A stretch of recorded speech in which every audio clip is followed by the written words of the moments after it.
ഇതാ എടുക്കണമാ.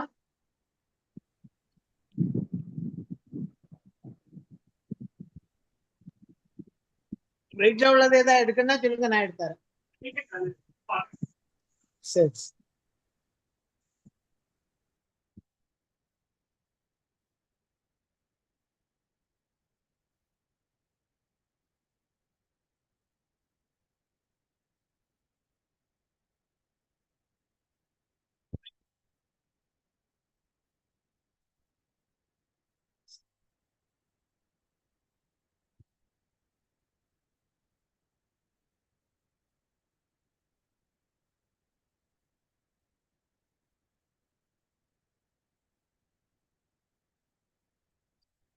Hare Krishna. Thank you so much, Prabhuji. I muted because I could hear your voice and it's going online, Prabhuji. That's why I muted. Thank you. Okay. So hereafter when I'm doing live, like, you please mute because it's going on live, like, thank you so much for joining Krishnan Prabhuji, Daya Sindhu Prabhuji. Okay, let's start. Okay, I'll share the screen.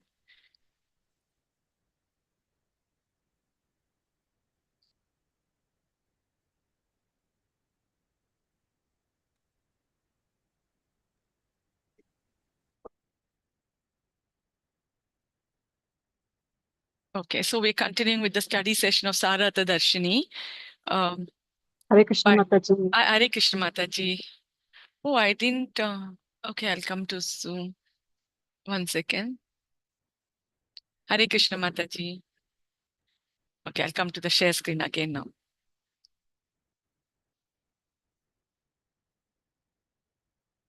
I have to stop the screen.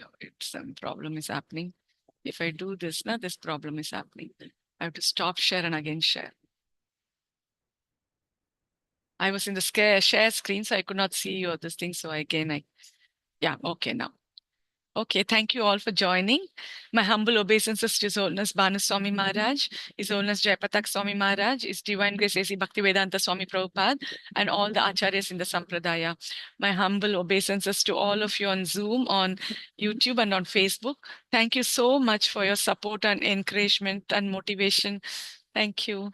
Okay, so we are continuing with Sarartha Darshini, Canto 1, Chapter 2, Verse 9. Dharmasya hai apavargyasya nartho arthayopakalpate narthasya dharmaikantasya kamo labhaya hi smrita. Translation: material results are not suitable as the goal for the person dedicated to higher spiritual goals. Attainment of material assets is not the desire of the person who's dedicated to the higher path. Commentary. There are 4 types of persons in this world: karmis, jnanis, yogis, and bhaktas. It is said, dharma, arthasya, kamasya, sakim, artham, na sevyate. From performance of dharma comes artha and kama. Can dharma not be used for any purpose? Mahabharata 18.5.49.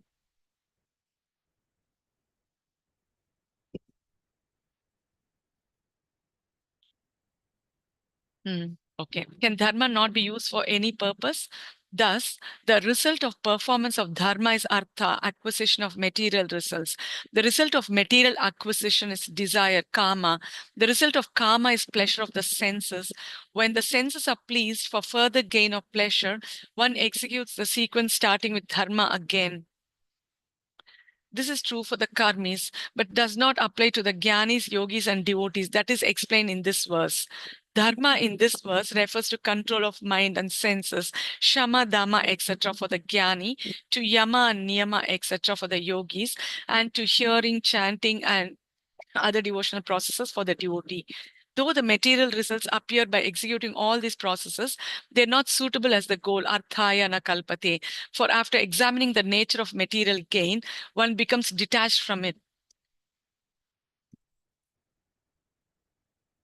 Though the material results appear by executing all these processes, they are not suitable as the goal, arthaya na kalpate. For after examining the nature of material gain, one becomes detached from it. That is indicated in text by the word apavargyasya. Apavargya means having the goal of apavarga. The vowel is lengthened without a change in meaning, as in such words as swarga. Thus from apavarga comes apavargya and then apavargya. It should be understood that by these processes, apavarga is the concomitant result of practice. That apavarga is liberation for the jnani and yogi and prema bhakti for the devotee. Yatha varna vidhanam apavargaschapi bhavati yosau bhagavati sarva bhutat mani anatmaye nirukte nilayane paramatmani vasudeve nanya nimitta bhakti yoga lakshano nanagati nimitta vidya granthi randhana dvarena yada hi mahapurusha purusha prasanga. In Bharatvarsha, the many destinations, heavenly, human, and hellish, are prescribed to all people because people take birth according to actions in Sattva, Rajas, and Tamas. All these goals are prescribed for the self according to the quality of action as indicated in the Vedas. Liberation is then achieved. Srimad Bhagavatam 5:19, 19-20.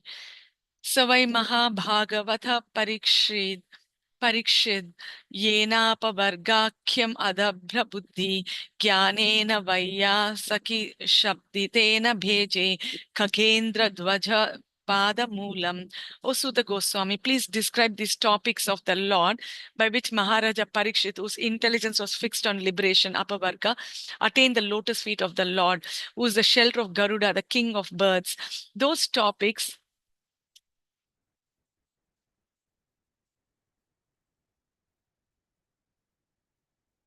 the king of birds. Those topics were vibrated by the son of Vyasa, Srila Shukdeva, Srimad Bhagavatam 1:18-16. As well in Skanda Purana, it is said, Nishala Tvai Bhaktirya Saiva Muktir Janardana Mukta Eva Hi Bhakta Ste Tava Vishnu Yato Hare. O Janardana, O Lord, O Vishnu, that bhakti which is fixed on you is called liberation because your devotees are certainly liberated. Therefore, the desire of the avid practitioner should not be for attaining material results. Arthasya kamo labhayana. This is because for the avid practitioner of apavarga dharma, the practice itself has its own results. In certain actions, the jnanis use material assets which are favorable for shama and dhamma, and yogis uses material assets which are favorable for yama and niyama. The devotee uses material assets for service to the Lord and his devotees. This is clear.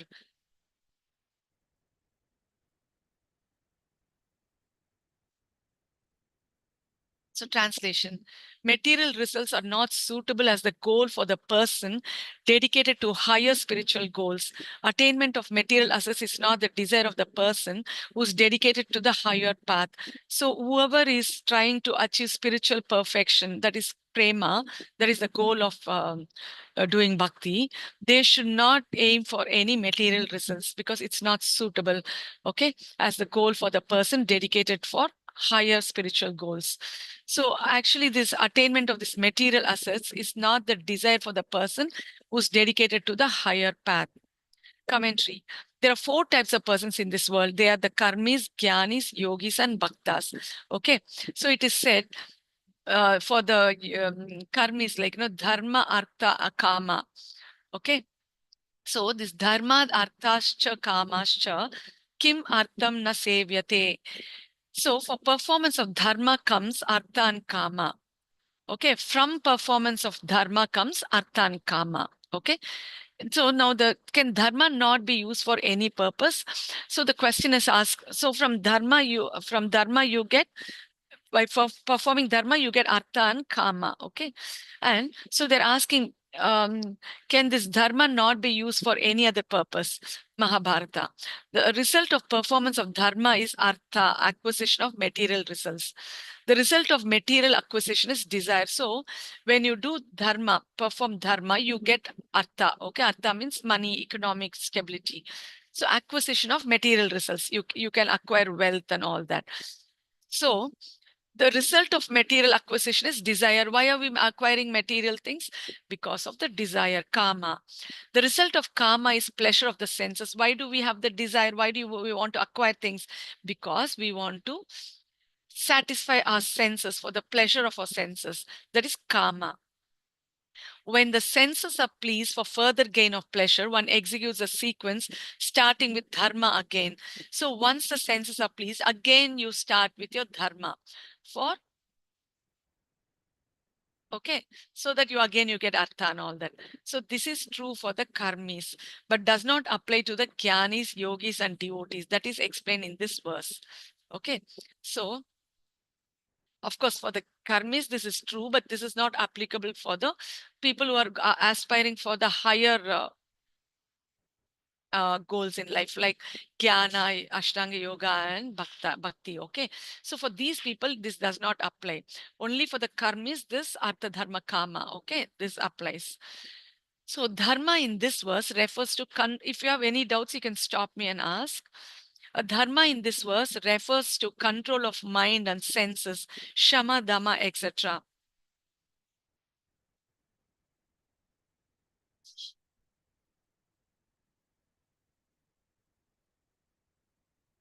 So here dharma in this verse refers to control of mind and senses. Okay. So like shama, dhamma, etc. for the jnani. So for the jnani for the jnani, okay. And to yama and niyama, etc. for the yogis, and to hearing, chanting and other devotional processes for the devotee. So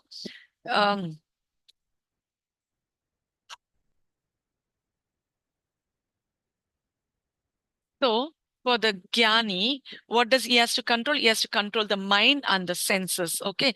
Mind is shama and dhamma, all this. Okay. Mind and senses are shama dhamma. They have to follow this. And in the Ashtanga Yoga, they have 8 processes. Okay.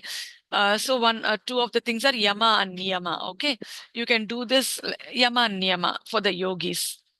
And for the devotees, they do the processes of bhakti, the various processes like hearing, chanting, and other devotional processes. So though the material results appear by executing all these processes, they are not suitable for the goal.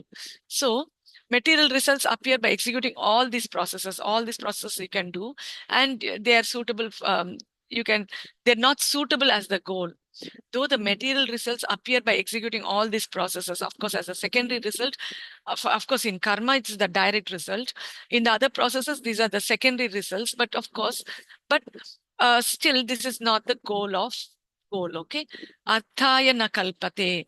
So it's not the goal. For after examining the nature of material gain, one becomes detached from it. So once you examine what is the nature of this material gain, you become detached to it. Okay. So you're not interested in that anymore. That is indicated in text by the word apavargasya. Apavarga means having the goal of apavarga. Okay, the vowel is lengthened with a change in meaning, as in such words as svarga. Thus, from apavarga comes apavarga and then apavarga. So, from apavarga comes apavargya and then apavargya. Okay, the root word is apavarga. From this, you have two different words, apavargya and then apavargya, where the meanings are contradicting to each other. Okay, it should be understood that. So, apavargya means what? The goal of apavarga. So, it should be understood that by these processes, apavarga is the concomitant result of practice. That apavarga is liberation. So you get something, okay, by doing these practices. So what do you get? That word apavarga is that apavarga is liberation. So it is giving different result for different yogas. Okay. So that is the result is called, like in a way it's called apavarga. Okay. Whatever you achieve by the processes is called apavarga. So what is the apavarga for the jnanis and the yogis? It is the liberation. Okay. Result. Actually, apavarga is the result. And prema bhakti for the devotee. Okay. Yeah.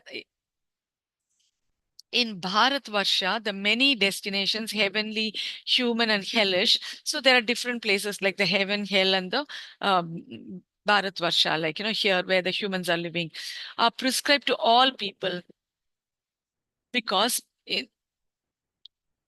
people take birth according to actions in sattva, rajas, and tamas. Okay, according to their nature, they attain the destination. So we have the three different modes called sattva, rajas, and tamas. All these goals are prescribed for the self according to the quality of action as indicated in the Vedas. Liberation is then achieved, Srimad Bhagavatam 5:19.19.20. So, as these goals are prescribed for the self according to the quality of action as indicated in the Vedas. Okay, so in the Vedas, different methods are prescribed to attain different results, destinations. Then liberation is then achieved. Okay. O Suta Goswami, please describe those topics of the Lord by which Maharaja Parikshit, whose intelligence was fixed on liberation, Apavarga, attained the lotus feet of the Lord, the Garuda, king of birds. Those topics were vibrated by the son of Vyasa, Srila Shukadeva, Srimad Bhagavatam 1:18-16. So now they're asking Suta Goswami, that is the sages in Naimisharanya headed by Shaunaka Rishi. They're asking Suta Goswami this question because he's reciting the Bhagavatam in Naimisharanya, at Naimisharanya, because previously he heard this Bhagavatam from Shukadeva Goswami when he was narrating it, reciting it in the assembly of, like, of Parikshit and the sages. Okay. So at the bank of the Ganga. Okay. So, so they're asking Suta Goswami now this question. Describe those topics of the Lord by which Maharaja Parikshit, whose intelligence was fixed on liberation, attained the lotus feet of the Lord. Because, okay, who is shelter of Garuda. Actually, he was focused on liberation, but then he attained the lotus feet of the Lord. How did he attain this? You tell us. Actually, this Lord is the shelter of Garuda. He's the king of birds. Who is the king of birds? Those topics were vibrated by son of Vyasa, Shukadeva Goswami. Okay, Shukadeva Goswami narrated this Bhagavatam to Parikshit Maharaj. As well in Skanda Purana, it is said, O Janardhana, O Lord, O Vishnu, that bhakti which is fixed on you is called liberation because your devotees are certainly liberated. So now he's telling, O Janardhana, different names they're calling, O Lord, O Vishnu. 1 second, we will go in depth of this verse, Srimad Bhagavatam 1:18-16. Okay, just a minute.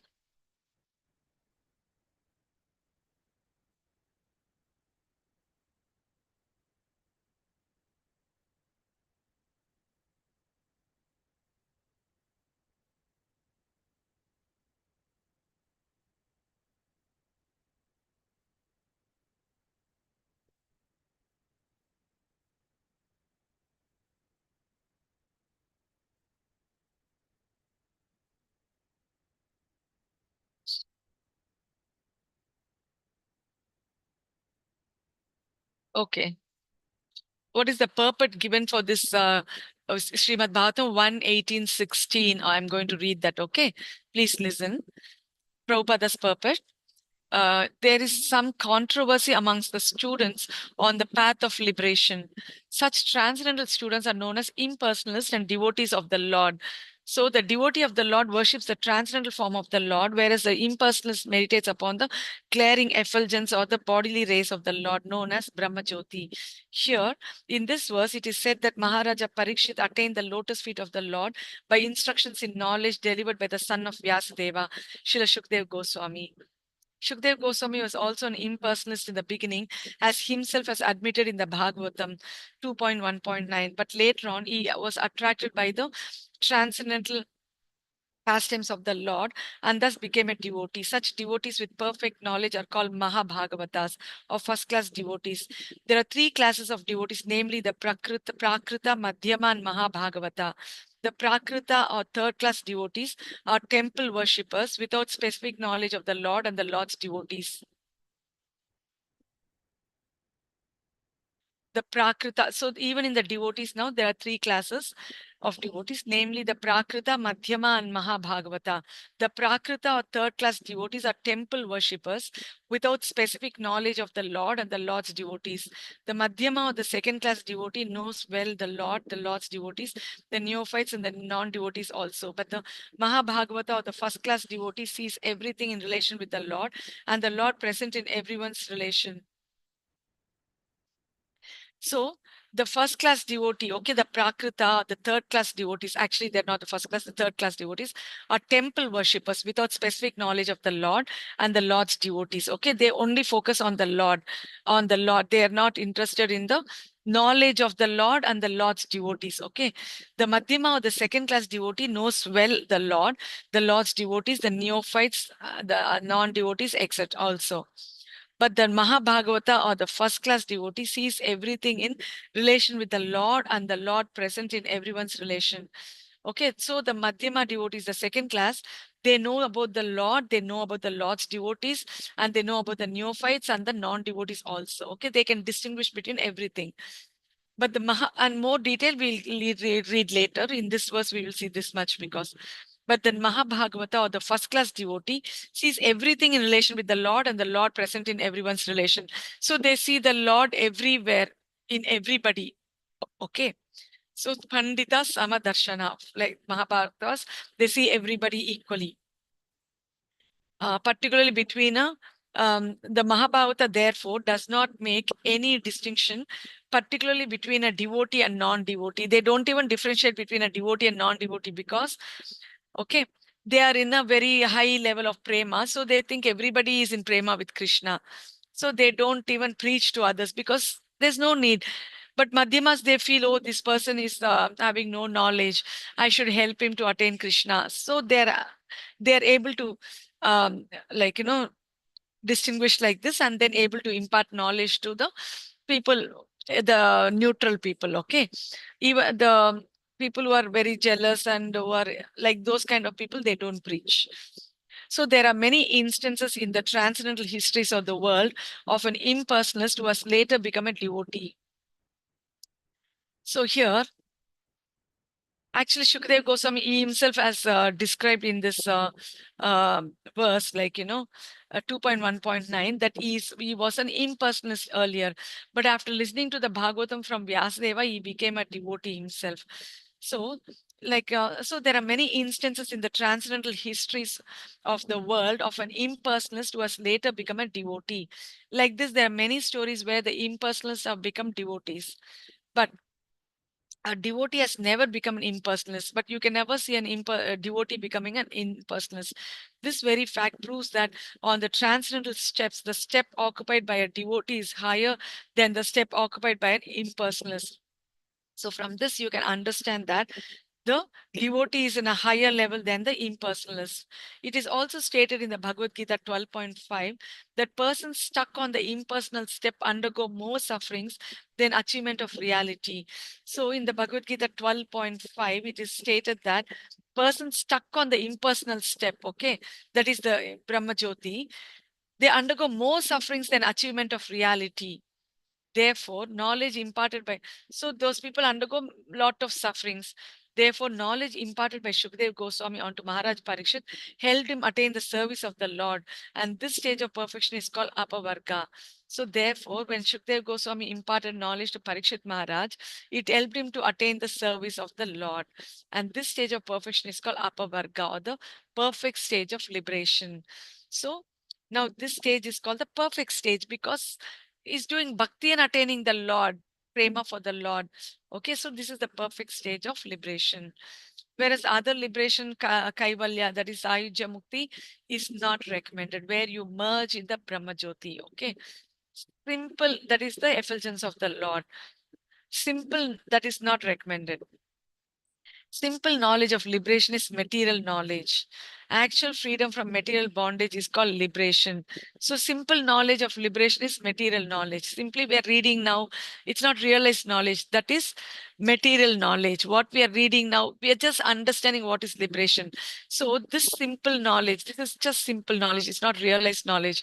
This simple knowledge of liberation is material knowledge. Okay. We are not so spiritually advanced, like, to realize the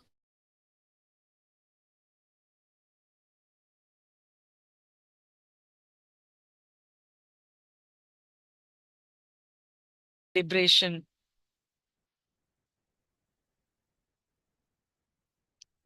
Actual freedom from material bondage is called liberation, but attainment of the transcendental service of the Lord is called the perfect stage of liberation. So actual freedom from material bondage is called liberation, But okay, when we are materially, we are out of samsara, that it's the bondage of material, um, that is a material bondage. Okay, so once we are free from this material bondage, it is called liberation. Actual freedom, okay, from this material bondage is called liberation. But attainment of the transcendental service of the Lord is called the perfect stage of liberation. But once you attain the transcendental service of the Lord, it is called perfect stage of liberation. Once you attain prema and attain the Supreme Lord, when you can see the Supreme Lord directly, at that time you serve the Lord. Okay, so that is called the perfect stage of liberation. Such a stage is attained by knowledge and renunciation, as we have already explained. So you can attain that stage by knowledge and renunciation. Okay, at that time, and such a stage is attained by knowledge and renunciation, as we have already explained from Bhagavatam 1.2.12. And perfect knowledge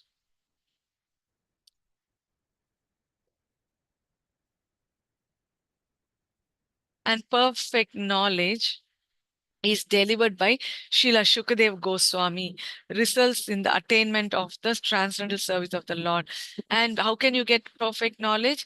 It can, if you listen to the Bhagavatam delivered by Srila Shukadev Goswami, okay, results in this Bhagavatam, it results in the attainment of the transcendental service of the Lord. So if you listen to this Bhagavatam of or read this Bhagavatam of Srila Shukdev Goswami, you will attain transcendental service of the Lord. You will attain service to the Lord in his abode. Next verse. No, this was only, I went for this liberation, okay? So I hope you understood well that. As well in Skanda Purana it is said, O Janardana, O Lord, O Vishnu, that bhakti which is fixed on you is called liberation, because your devotees are certainly liberated.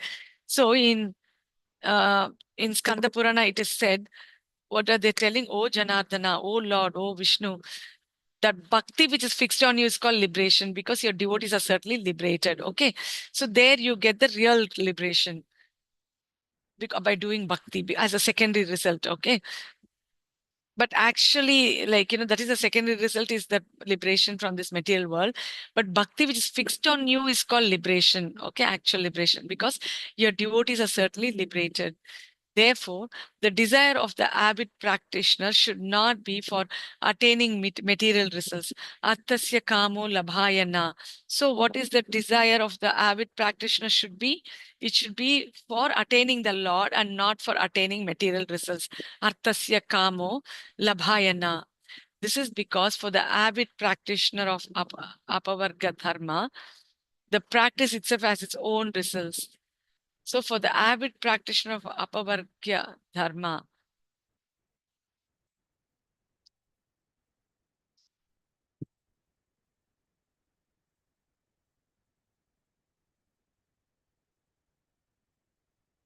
so apavarga is liberation for the jnani and yogi, okay, and prema bhakti for the devotee, okay.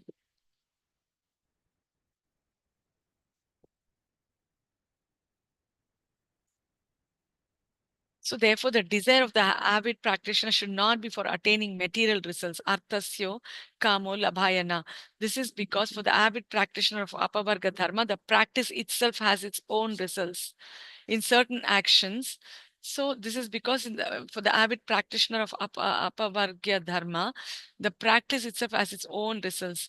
In certain actions, the jnanis use material assets which are favorable for shama and dama, and the yogis uses material assets which are favorable for yama and niyama. Okay, so therefore the should not, this avid practitioners of higher states of life should not be for attaining material results. Atasya kamo labhayana. This is because for the avid practitioner of apavarga dharma, the practice itself has its own results. In certain reactions, the jnanis use material assets which are favorable for shama and dama, and the yogis uses material assets which are favorable for yama and niyama.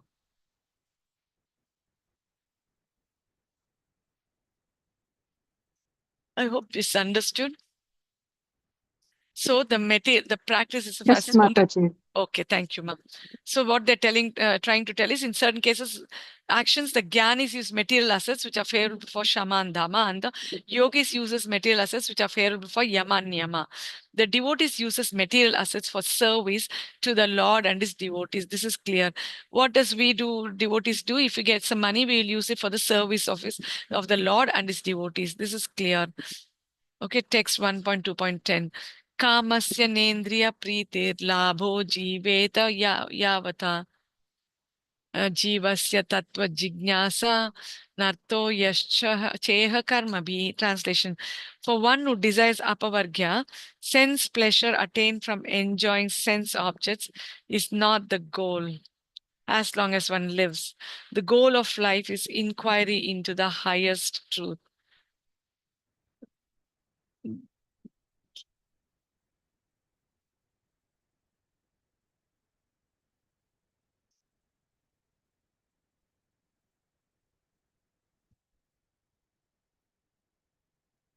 The goal of life is inquiry into the highest truth. What is accomplished by prescribed duties is not the goal. So for one who desires apavargya, sense pleasure attained from enjoying sense objects is not the goal as long as one lives. So if people are interested in sense gratification, okay, from enjoying the senses, it's not the goal as long as one lives.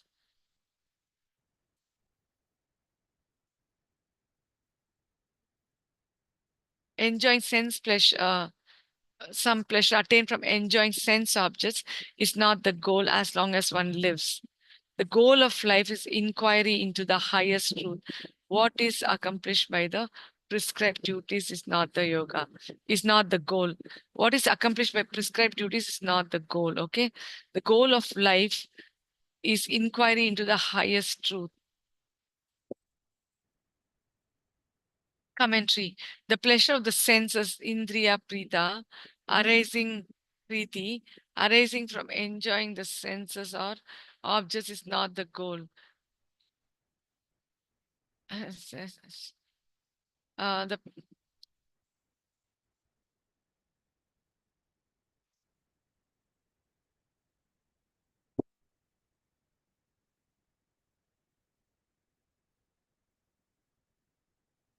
Rather, as long as one lives, one should work for the fulfillment of life, apavarga. Apavarga. The pleasure of the senses from enjoyment for the jnanis or the yogis consisting of the secondary results that appear along with the desired results. So, this is so the pleasure of the senses from enjoyment for the jnanis or the yogis consisting of the secondary results the yogis consisting of the enjoyment for the jnanis or the yogis consisting of the secondary results. Okay, one second. The pleasure of the senses from enjoyment for the jnanis or the yogis consisting of the secondary results that appear along with the desired results. Since jnana and yoga are transformations of nishkama karma, they perceive whatever happiness and distress they experience as results of karma. Karma.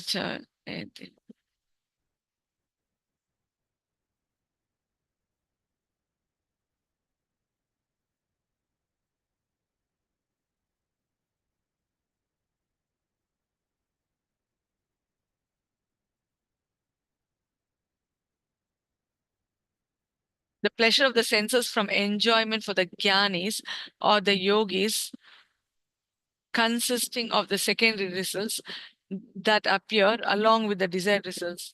It is designated as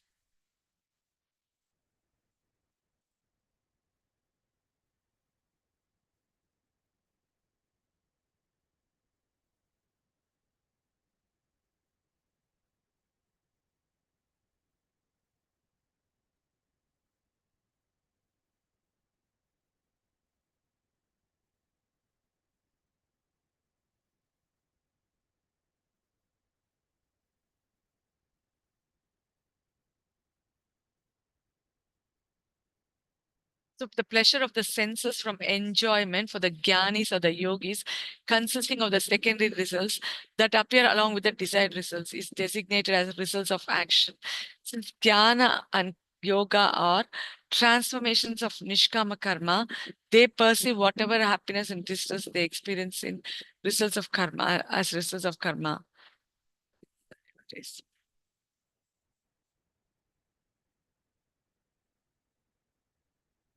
Okay, so secondary results like, automatically happen, that appears along with desired results, is designated as the results of action.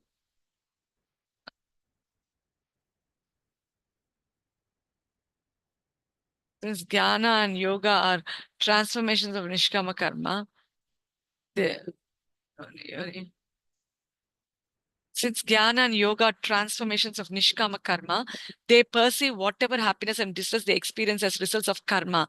So, because from the nishkama karma, by doing nishkama karma only, you can move forward to jnana or yoga. Okay, so there these jnana and yoga are transformations of nishkama karma.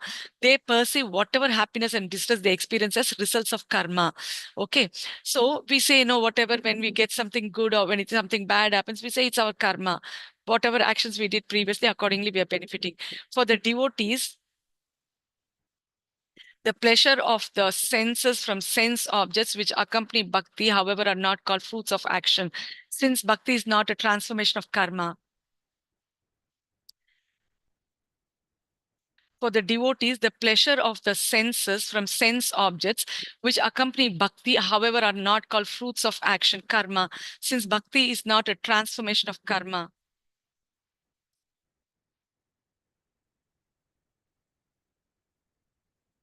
For the devotees, the pleasure of the senses from sense objects which accompany bhakti are, however, are not called fruits of actions, karma, since bhakti is not a transformation of karma. So,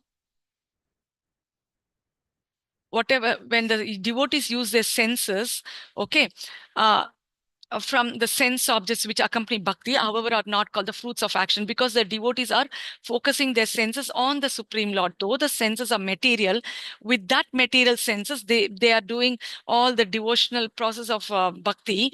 These are all becoming spiritual. They are not, even though they are using material senses, because it is for the Lord and for associating with things for the Lord, it is becoming spiritual. It is not giving any karma. It is not material.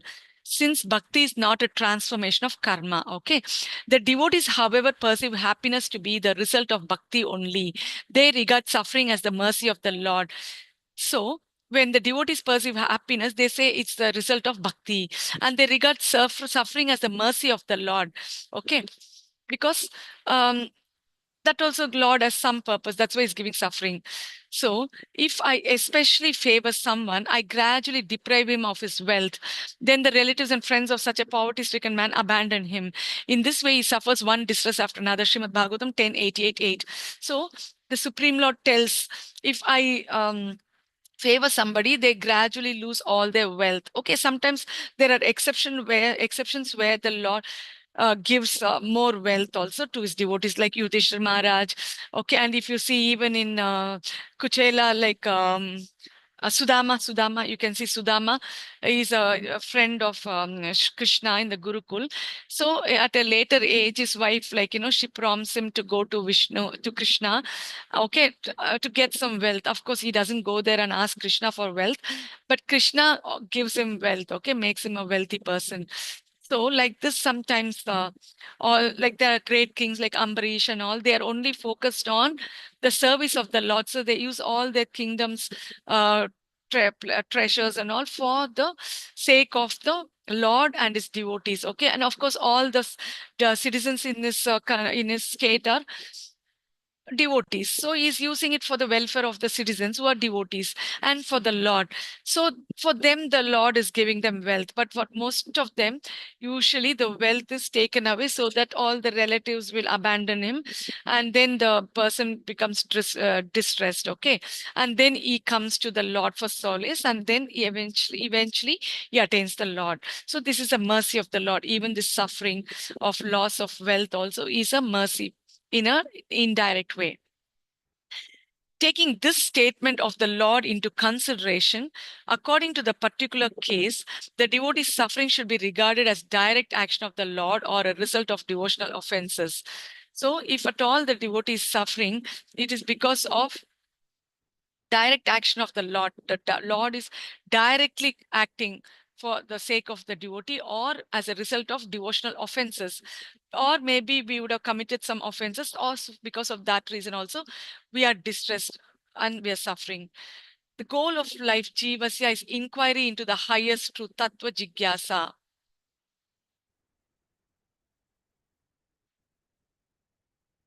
So the goal of life is inquiry into the highest truth, Tattva Jigyasa. So Atato Brahma Jigyasa. So what is the goal of life? It is to inquire about the Supreme Lord. What is accomplished by performance of karma, such as attaining Swarga, is not the goal. So, materially, like you want to go to higher planets like Swarga, so you do certain karma, certain actions like this Jyotishtama, Yajna, and all that. So, by doing all this, what happens? You will attain Swarga, but this is not the goal for the people who are aiming for higher goals, higher life spiritually. This is not a spiritual goal at all. Okay, so this 10 more minutes. Let me see how big is this. Okay, we'll kind of do as much as we can. I hope it's all of you understood. Okay, text 1.2.11. Vadanti tat tattva vidash tattvam yajnanamadvayam brahmeti paramatmeti bhagavan iti shabdyate. Translation. The knowers of truth call this truth Advayam Jnanam, the supreme conscious being who is called Brahman by the Jnanis, Paramatma by the yogis, and Bhagavan by the devotees. Commentary. What is that highest truth, Tattvam? This verse explains it is Advaya Jnanam. What is Jnanam? It is called Brahman. What the Jnani is called Brahman is Jnanam. According to them, it is without form, without distinction of knower and known, a condition of consciousness alone. Okay, let's first finish the translation. The knowers of truth call this truth Advayam Jnanam, the supreme conscious being who is called Brahman by the Jnanis, Paramatma by the yogis, and Bhagavan by the devotees. So, what is this truth? Okay. What is this Advayam Jnanam? Which the higher, not the karma yogis, the remaining like the jnanis, yogis, and bhaktas, what they want to achieve, what is their goal. So whoever knows the truth, they're calling this truth Advayam Jnanam, the supreme conscious being. So they're calling him in the supreme conscious being. Is conscious, okay? Is not something like material, like without any consciousness, who is called Brahman. So this supreme truth, the Brahman, the Gyan is called supreme truth as Brahman. That is the effulgence of the Lord. And the yogis called him Paramatma. And the devotees called him Bhagavan. That is the supreme Lord. That is Krishna. Okay. So there are the different aspects. The Brahman, that is the effulgence of the Lord, emanating from his body. Paramatma, okay, is called Paramatma by the yogis. That is whoever is present in the heart as a witness, okay, is Paramatma. So he's called Paramatma by the yogis and Bhagavan by the devotees. Commentary. What is that highest truth, Tattvam? This verse explains it is Advaya Jnanam. And what is Jnanam? It is called Brahman. What the Jnani is called Brahman is Jnanam. According to them, it is without form, without distinction of knower and known, a condition of consciousness alone.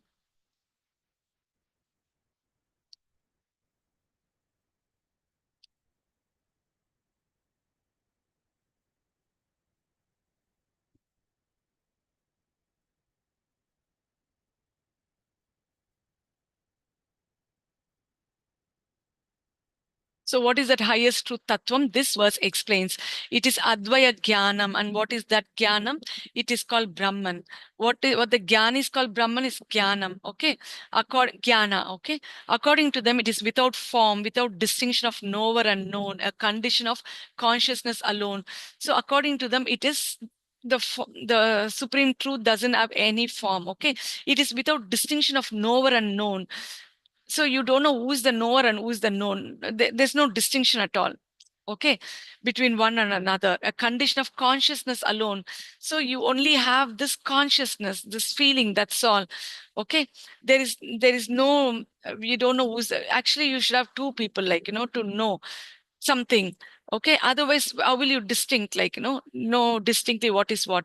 So because first of all, the supreme truth doesn't have a form, and without distinction of knower and known. So who is the knower and who is the known? So if you have the supreme lord, he is the knower. Okay, well, anyway, we'll go to that. We will just finish off this.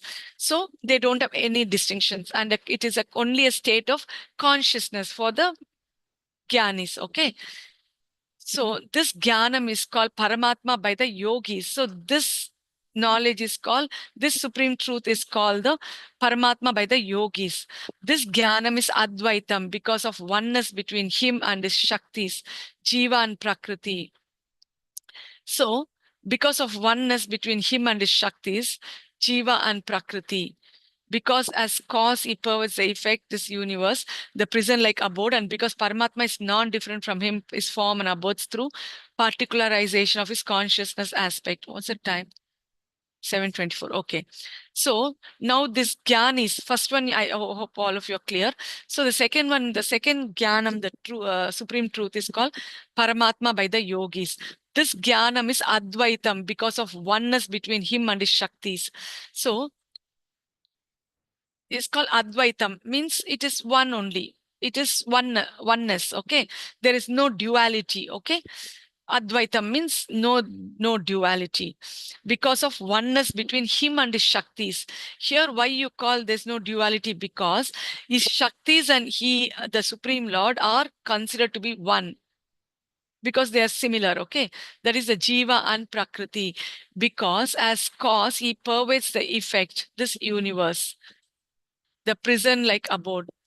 So the Supreme Lord is the cause of this material universe also, and he pervades the effect. The cause is a cause. Always a cause has some effect. So what is the effect here? The universe which is produced. Okay. So the Supreme Lord pervades the effect, which is the universe, which is like a prison house, abode, or abode is like a prison like abode. And because Paramatma is non-different from his form and abodes through particularization of his consciousness aspect. So this Paramatma is non-different from his form and abodes, okay, through particularization of his consciousness aspect. So you can say there's no difference between the form and the abode, okay. According to the yogis, the form of Paramatma is still pure jnana, is still pure jnana because his form is also the same knowledge. So they think the form of the Lord itself is knowledge, okay? The form of Paramatma is still pure jnana because his form is also the same knowledge. Even though he is pure jnana, Paramatma is also the shelter of particularization of jnana.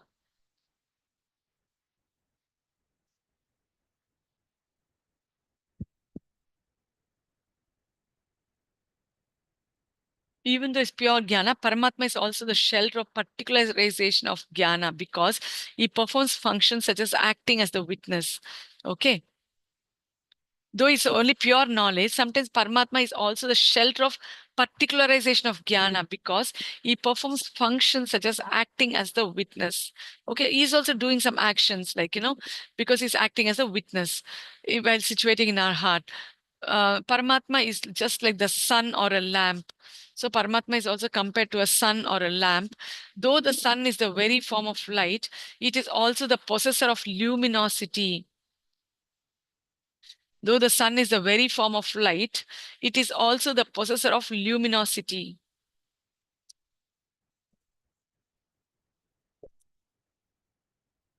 So it gives light, okay? It is also the possessor. though it's giving light, it is also the possessor of luminosity. Okay, it's illuminating the objects, but it's also the possessor of luminosity. Thus, there is no contradiction. So it is having the luminosity, the power in it. Okay, it's a Shakti in it. Okay, so the sun is light itself. At the same time, it is the possessor of the Shakti. Okay, the light. Shakti here is light. So there's no difference between the Shaktiman and the Shakti. You understood? Suppose I am a person is there. He is